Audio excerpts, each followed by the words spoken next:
Mostly they were giving me out of the corner of their eyes looks, like they were trying to be subtle. But a few kids were flat out staring. So I wiggled my fingers in a sort of general hi, but they got embarrassed and turned away. What was that about? Were they doing a before and after?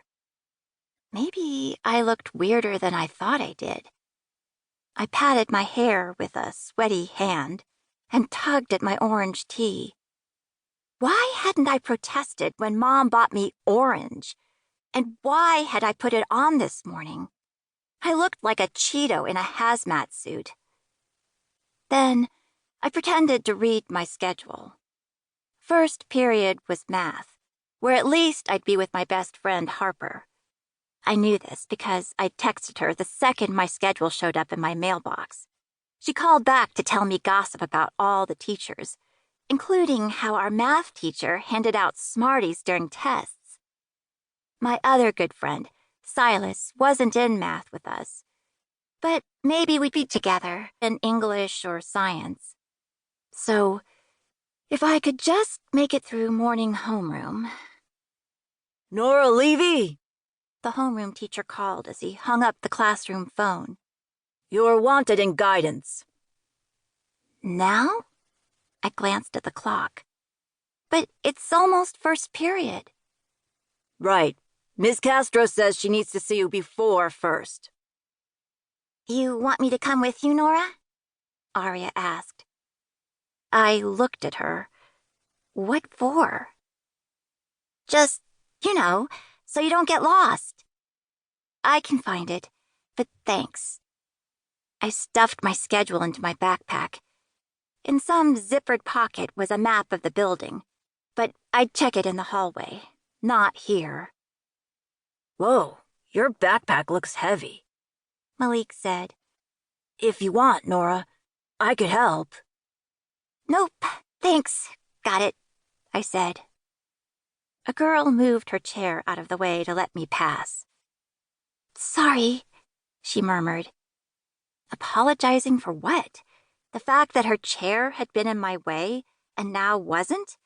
The fact that everyone was acting like I was made of cloud wisps and dandelion fluff? And one false move and I'd blow away forever? No problem, I said, feeling the scorch of everyone's eyes as I fled the room. All behind you now. Some nights in the hospital, when I couldn't sleep, I played a game called Room. The way you played was, you picked a real room from real life and tried to name as many details as possible. This was so boring, it usually put you to sleep right away, which, of course, was the whole point of the game. Although, once in a while, it didn't work, and you ended up wasting hours and hours just lying there, thinking about the room you'd picked, listing all the chairs and ceiling cracks and books on the bookshelves. And then, if you ever did return to that room, you still had a weird feeling about it in your stomach. Like, why did you keep me up all night, room? What did I ever do to you anyway? The funny thing was, this was exactly how I felt as I sat in Ms. Castro's office.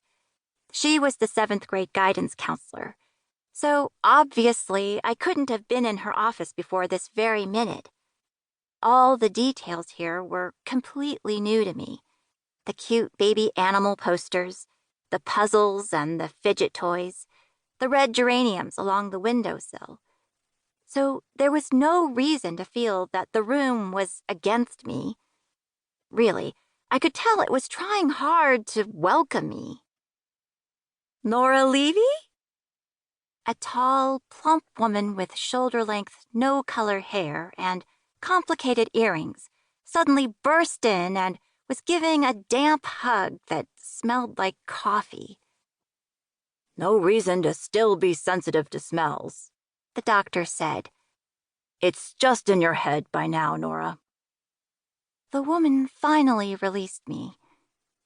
I'm Ms. Castro, your guidance counselor, and let me say I could